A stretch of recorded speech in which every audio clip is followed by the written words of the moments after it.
Today is January the 5th, 2007. My name is Karen Neurohr, and I'm a librarian at the OSU Library in Stillwater.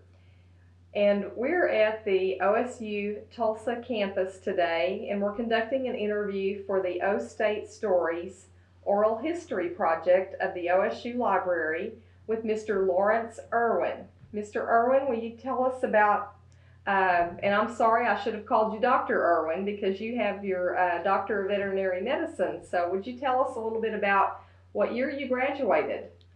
I graduated with my bachelor's degree in zoology in 1957 from Oklahoma A&M and my Doctor of Veterinary Medicine in 1958 from Oklahoma State University. And when you were a student at Oklahoma A&M College, you were there right when the name was changing over. Right. You said that you had one degree from Oklahoma A&M and one degree from Oklahoma State University. Right. So was there a controversy about the name change that you recall? If there was, I didn't know it. I was busy and studying veterinary medicine. You didn't have time to get involved in too many controversies. I don't remember one. There may have been. I don't remember one. Did you have any personal feelings about it being called a university versus a college or anything? No, I thought it was probably the best change. Yeah. Okay. Well, what happened, let's see, when you were a student at Oklahoma State University, did you have to work at all? Oh yes, I worked all the way through at various jobs. When I first went up there, well, there was no minimum wage at that time, and the average wage was about 35 cents an hour. And I worked at odd jobs, and I had an opportunity to, or a reason to ride in a cab one time, taxi cab, and the driver was a senior veterinary student, and he had his books and was studying. I says, "Are you a student?" He says, "Yes." And he says, "Well," I says, "how do you study?" And he says, "Well, when I'm not making a run, I have time to study." He says, "It's the best job I could have." And so he says, "I work evenings and weekends," and I says, "It's an ideal job for me." So I asked him if I could about it, and he said he'd put a word in for the owner of the company for me. So I went down and applied to it, and he said, "Well, you have to get a commercial license." So I got a commercial license, and I drove a cab for 5 years while I was there.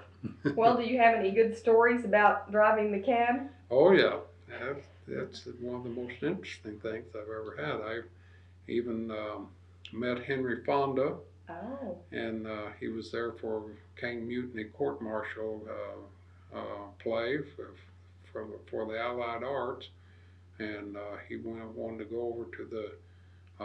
It was just we called it the Field House then, the Iba Arena, and wanted to go over and see the stage makeup, and so I took him over and brought him back. He gave me $1 tip. That was a pretty good tip back then. And but I got to meet him, and so yeah, there were lots of stories. Well, who was using the cabs mostly to get around town? Oh, everybody did at that time. A lot of the students, not like now, they didn't have wheels. They didn't have cars, and there was 2 buses ran south and 2 buses ran north through Stillwater every day, and on the weekends 4 buses north and south.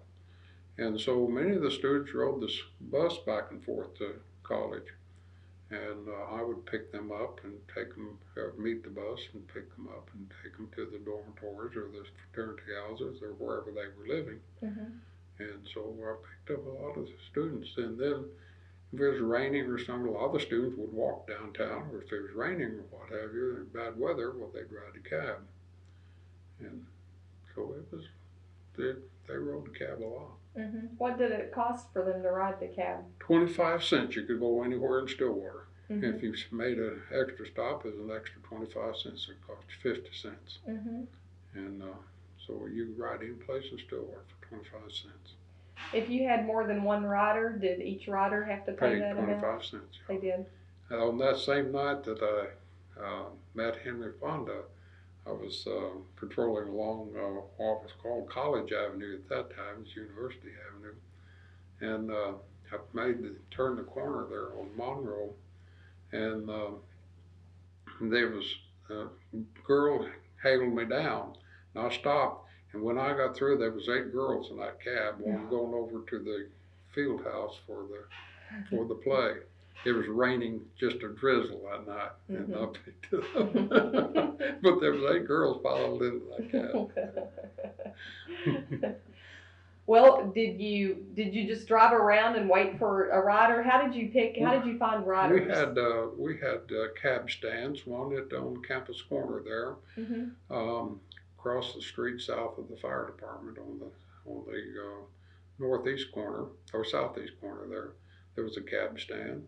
We had a cab stand downtown, and then we were radio controlled, and they would, people would call for a cab, and they would tell us where to go. We'd go and pick them up.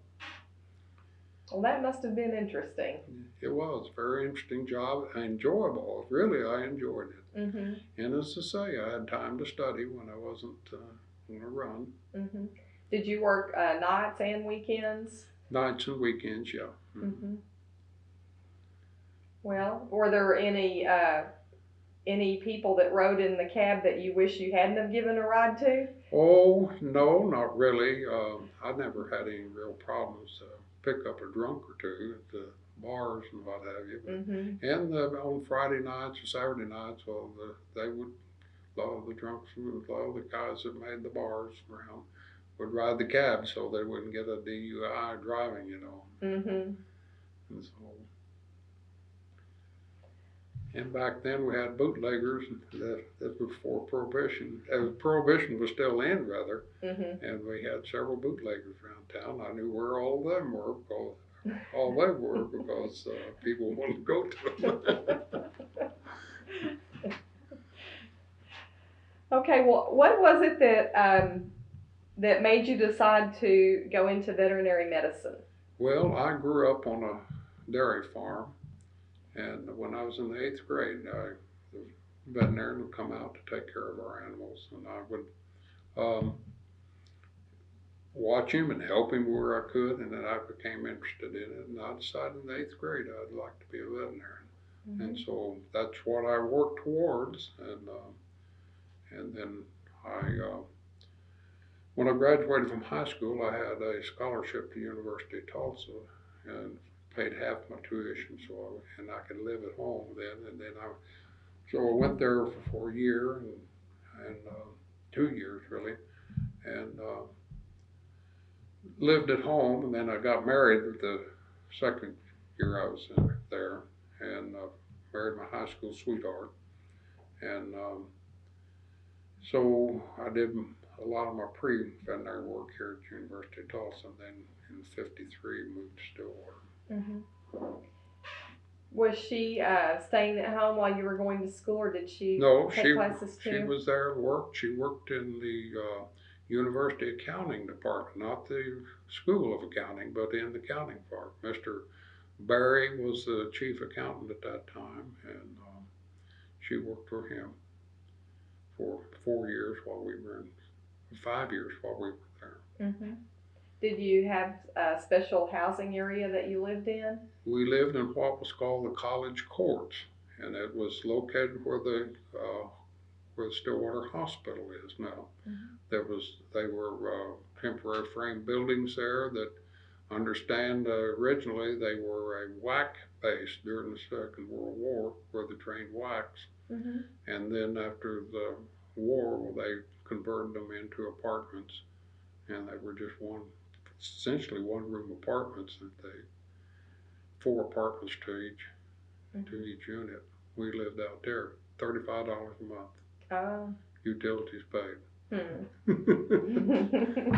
It certainly has changed, hasn't it? Then did you walk to your classes? No, I had an old 47 Chevrolet car that my dad had, and I drove it, and we drove to campus on that. Okay. Was it unusual for somebody to have some college classes at another school before they went to OSU, or was there a lot of that? I don't know. I suppose that they did. Yeah, I'm Hmm. sure they Now they transferred. call them transfer Yeah, students. yeah. I was So, I was a transfer student. They transferred my hmm. resume up there. And when you were a student in the veterinary college, tell me a little bit about what that was like. I noticed that you brought a yearbook with you. Hmm. And so you had a special yearbook just for the College of Veterinary Medicine? Yes, and Hmm. this was our class was the second edition of it. Oh, it was? Yeah, the first class graduated in 1951, and we this is the second edition of it. It's called the Caduceus. Hmm. It's, and it's pretty nice little book. Hmm. Has class pictures in it, and nice reminder. What is the significance of the title, Caduceus? Caduceus is the medical emblem. That's a caduceus. Hmm. Okay.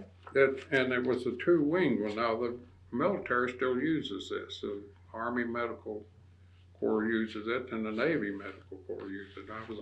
I was a hospitalman in the Naval Reserve, and I had that emblem on mine as a hospitalman on mine.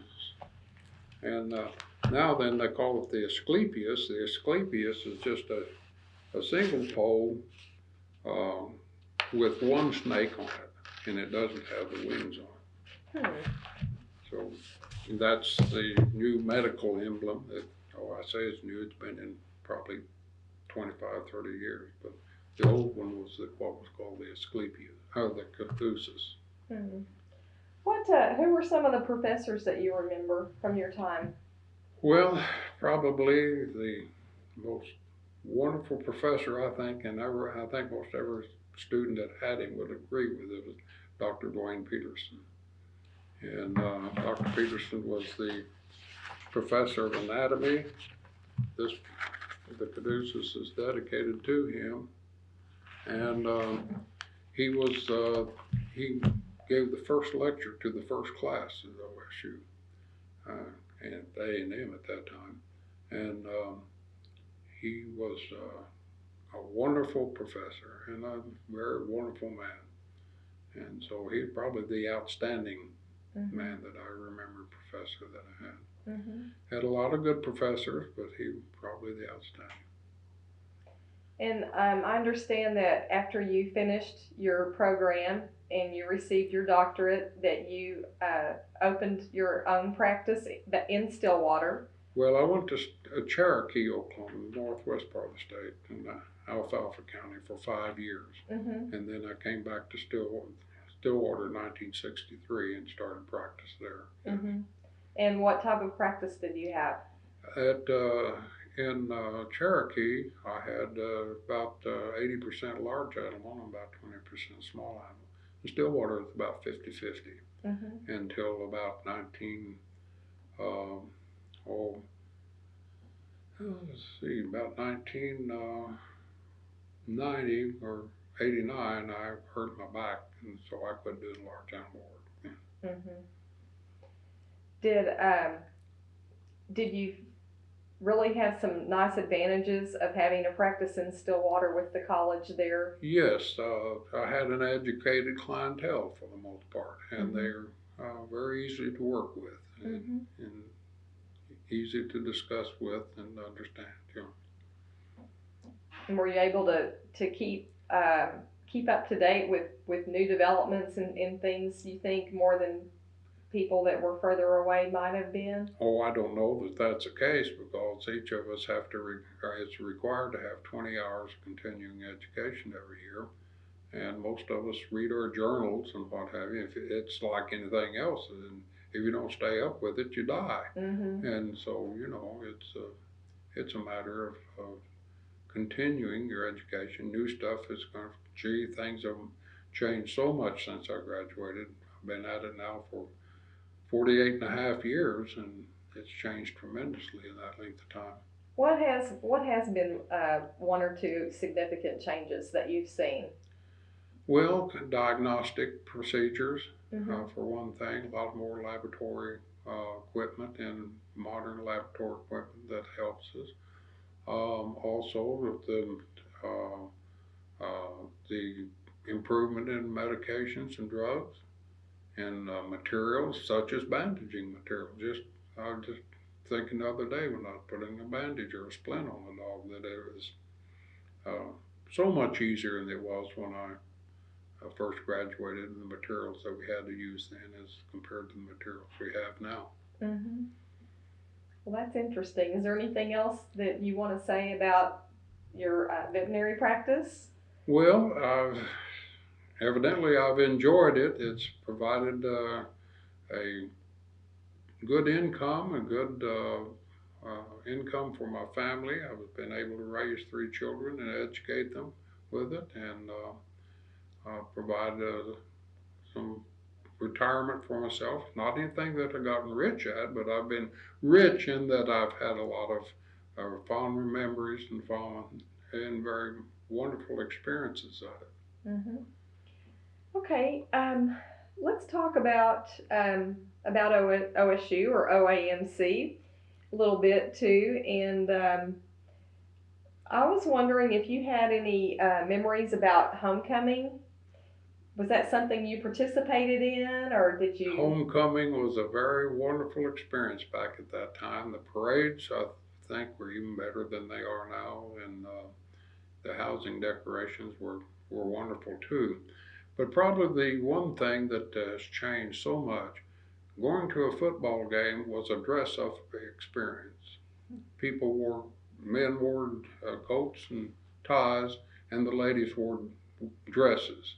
And at homecoming, well, any young man of any character would buy his date, his his lady, a corsage, and it was a very wonderful experience to go to homecoming. It was, as I say, it was a dress-up affair, and so, and I think sportsmanship was a little more emphasized at that time. There wasn't as much booing and what have you as we see today. Mm-hmm. Did you attend sporting events when you were a student? Oh yes, Mm-hmm. went to football games, and that, when I first went, that was one of the jobs I'd have. I'd sell popcorn and cokes and shades, the sun shades at the Mm-hmm. football games. So were you selling them out of a concession stand? Yes, Uh-huh.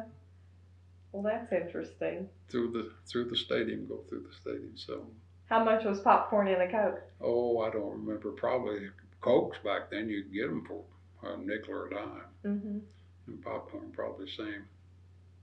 They didn't have any nachos or. No, no nachos back then. What about hot dogs? Yeah, hot dogs. Mm-hmm. Do you still go to homecoming? Yes, sometimes. Yeah. Mm-hmm.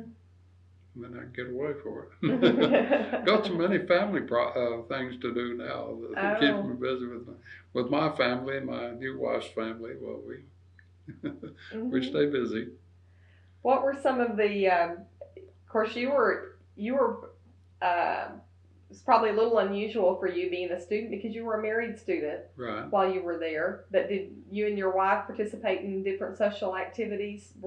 Did the married students kind of hang out together and? Well, I would say that most of our social activities was associated with our church. Mm-hmm.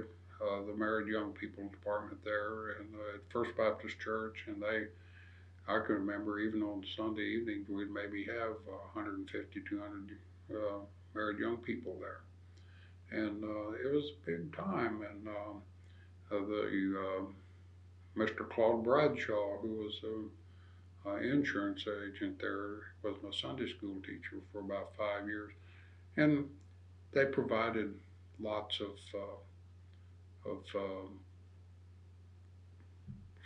funds for us to have a good time together. Mm-hmm. And I bet that was fun. it was, and as I say, most of that, I sang in a quartet while I was at OSU in our church.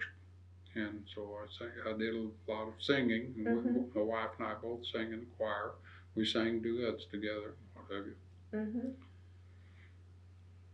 Were there other places that you all enjoyed going outside of your church activities? Well, at the ball games, we went to basketball games, wrestling matches some, and football games. We'd take in a movie once in a while. Not a whole lot. I didn't have time a whole lot, and nor the money. Money was a hard thing then. We didn't have to have the best apartment. We didn't have to buy a brand new car and the best of everything. We were just proud to be able to get through. She worked as I say, she worked and put food on the table and roof over our head, and I worked to pay for my books and tuition and my equipment, veterinary equipment that we had to purchase. What type of equipment did you have to purchase? Surgical equipment that we had to have, and also our uniforms, clothing. Was it expensive? Oh, not extreme. Expensive to us at that time, but but it wasn't a great hardship necessarily. No. Well, I'm sure you probably had to study a lot. I bet that was a demanding program. Did you go to the library and study? I studied at the library a lot. Yes, if I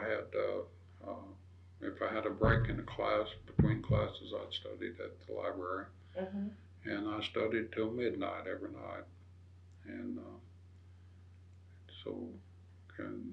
I took Sunday afternoons off.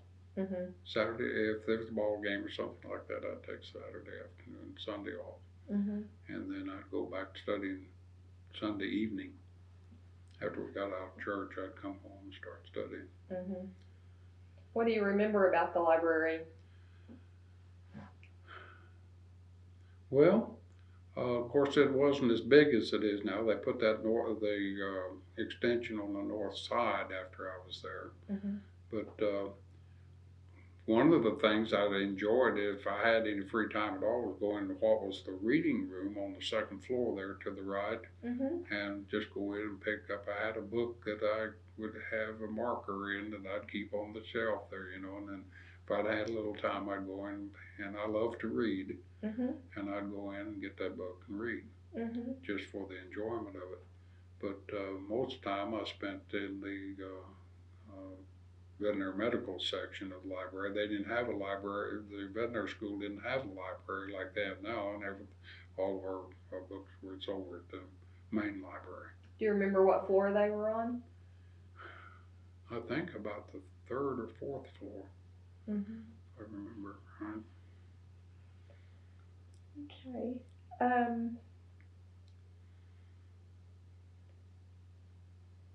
Do you have any other favorite stories from college? Were there any interesting stories of being in the vet school that you had? Any interesting classroom experiences or any research that was going on that you were involved in? Well, at that time, the swine, what we called necrotic rhinitis was a disease in swine that we were researching at the time, and along with the animal husbandry department at that time, animal science, I call it now. Could you explain what that was? It was a disease that just literally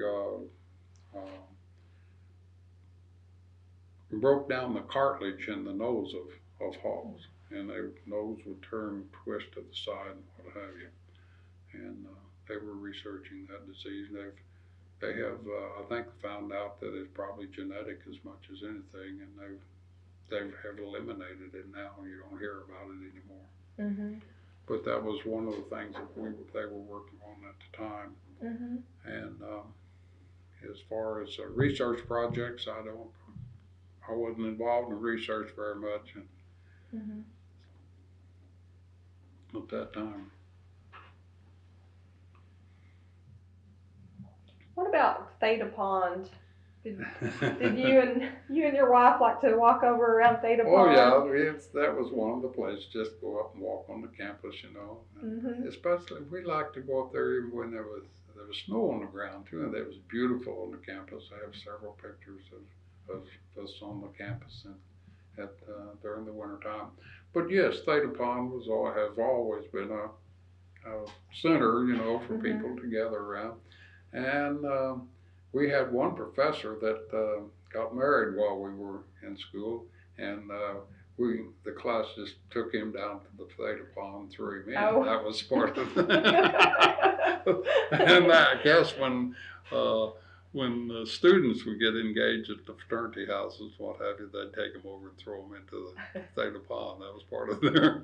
Were you one of the students that helped throw the professor in? Oh yeah. Uh-huh. Did he fight pretty hard, or? No, I think he knew he was outnumbered. Oh, were there any ducks or geese? Oh yeah. Around the pond at that time? Mm-hmm. Mm-hmm. Yeah, well, that's a good story. What about other places around campus? Oh, I don't know. Of course, we were on the campus every day, so we didn't go up there just for fun of it sometimes. Mm-hmm. What building did your wife work in? She worked in Whitehurst. In Whitehurst? Uh-huh. Mm-hmm. Yeah. So were you all able to meet for lunch?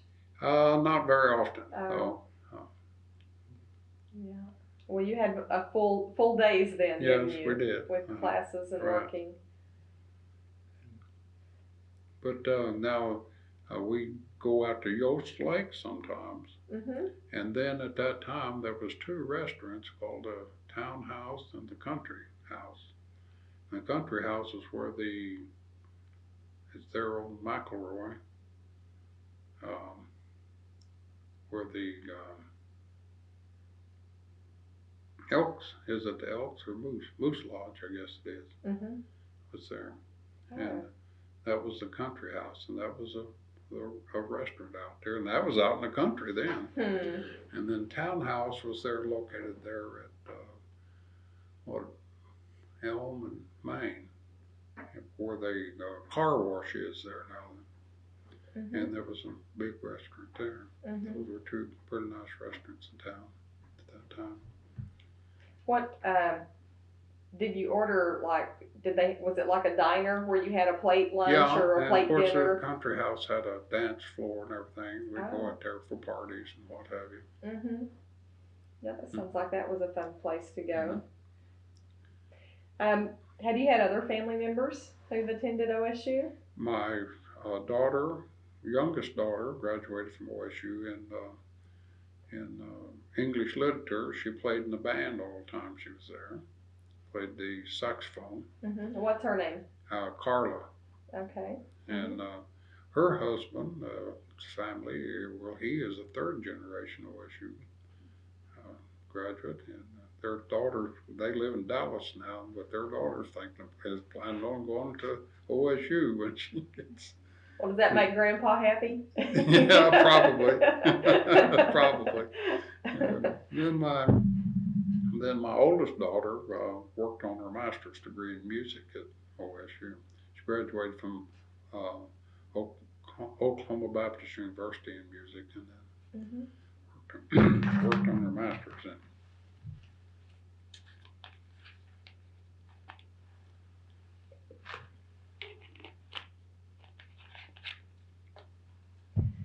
Okay, you talked about Theta Pond being a tradition when someone would get engaged and they would discover what it felt like to be thrown in Theta Pond. Were there any other traditions that you remember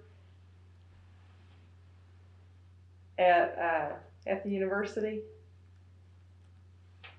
Well, we had in our graduating class, the last week of school, we had what we called the water follies event at OSU. Water follies? Yeah. I haven't heard about that. I'd like to hear about that. It has been discontinued. Oh. Well, what happened? Well, the senior students, last one that got wet, got thrown in Theta Pond. So we were out with water buckets and syringes and everything else, just soaking each other, running up and down.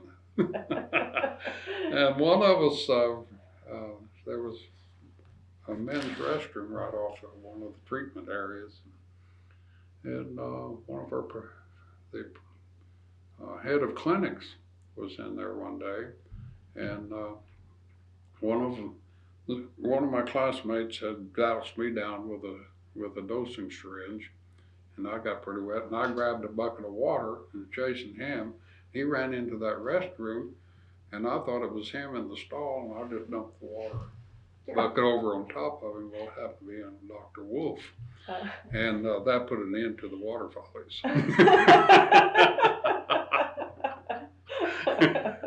So I don't think they have them anymore. Oh, that's a good story. I hadn't heard about water follies, and so it went on for about a week. Yeah, it did. So you just always had to be watching over your shoulder, didn't you? Did you? Were you disciplined in any way when they found out who did? They didn't find out who did it. Find out who did it. But it put a stop to it anyway. Oh, goodness. Well, do you have any other traditions that you can think of like that, or any other stories about life on campus or around campus? Oh, I don't know. I spent most of my time studying, studying and working. Yes, and driving the taxi. Right. The article that you brought for us to look at, there was an article in the Payne County Historical Review. And could you tell me a little bit about that article? Well, it's called The Memoirs of a Student Taxi Driver, and it's about my experiences as a taxi driver while I was there. And there's several stories in it about, as I say, Henry Fonda, and then also the driving. I remember driving one of the basketball teams. We had one of the NCAA playoffs there and at Iber Arena at that time, and so I got to transport some of the basketball teams around. That was one of them. Were there several taxi companies? Two, Safeway Cab and Yellow Cab. I drove for Safeway. Was it associated with the grocery store somehow? No, that was just a coincidence with the Yellow name? Cab, of course, had yellow cabs, and we had black and white ones. With Safeway, big Safeway across it. What kind of car was it? They were Chevrolets, about 1952, 53 Chevrolets. Well, was there you just had a flat rate then? There wasn't a meter or a time meter or anything? No, just flat rate. So, and then the rate was charged for a one-way trip? Right. I see. And if we went out of town, well, then there was a mileage charge. I don't remember exactly how much it was, but there was a mileage charge added to it. But 25 cents you could ride on anywhere in town. And then when you collected the money from the passengers, then you took it back to the office? Right, and I got 40% of it. You got 40%? How often did you get paid? After every day. Oh, well, that was nice. Yeah. That's interesting. And you were in the Naval Reserve. Served several years in the Naval Reserve. I see. What is a hospital man? A hospitalman is a corpsman. They same as a corpsman in the Army. Navy hospitalman were nursing assistants, and then if you make the rate of chief petty officer hospitalman, you're just like an MD, because many of them go to what we call independent duty school. And for instance, I was on a destroyer, and we would have a squadron of destroyers of 2 or 5 or more. And on that, you'd only have one medical doctor for what we call a surgeon for the whole squadron. And on each ship, then your chief petty officer acted as, and some of them were even skilled at surgery and what have you. Of course, they were the ones that, your hospital corpsmen were the ones that provided hospitalmen for the Marine Corps. And during the Second World War, there was more hospitalmen, percentage-wise, that got the Congressional Medal of Honor than any other rank. Because they would go out on the battlefields and administer to the wounded out on the battlefield and even bring them in, rescue them. So that's what, I got a lot of good training while in the Navy. Did you ever toy with the idea of going to medical school? No, well, same year I was accepted for veterinary schools, I've accepted for medical school at OU.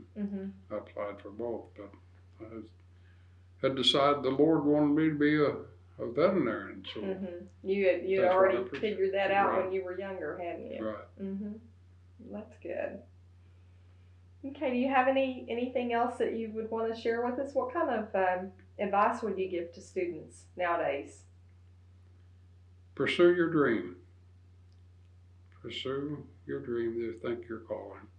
And so many students, I think, don't have a vision as to how they really want to go. And I guess they have to find out what their talents and abilities are. But I'd say pursue your dream. I wasn't the best student till I got in veterinary school, but when I was accepted for veterinary school, I decided that if I flunked out, it wasn't going to be because I didn't try. And I worked hard, studied hard. I'm a slow learner, but I worked hard and studied hard, and I graduated in the upper 5% of my class. So, well, congratulations. There was only one semester that I didn't make a 3.6 or above. You did very well then. You know, I worked hard to do it, but it takes a lot of hard work and determination, but you can do it if you want to. Okay. Can you think of anything else you want to add here? Well, I don't know. I've, as I say, I've loved OSU, loved Stillwater. That's the reason we came back to Stillwater, because of the church there and the people and the friends that we made while we were there. And so it's been a big part of my life. And can't deny that. My children grew up in Stillwater. It's a wonderful place to live, a wonderful place to raise your children. Okay. Well, this has been a nice interview, and we appreciate you coming today. Thank you very much for sharing your stories with us for the project. Thank you.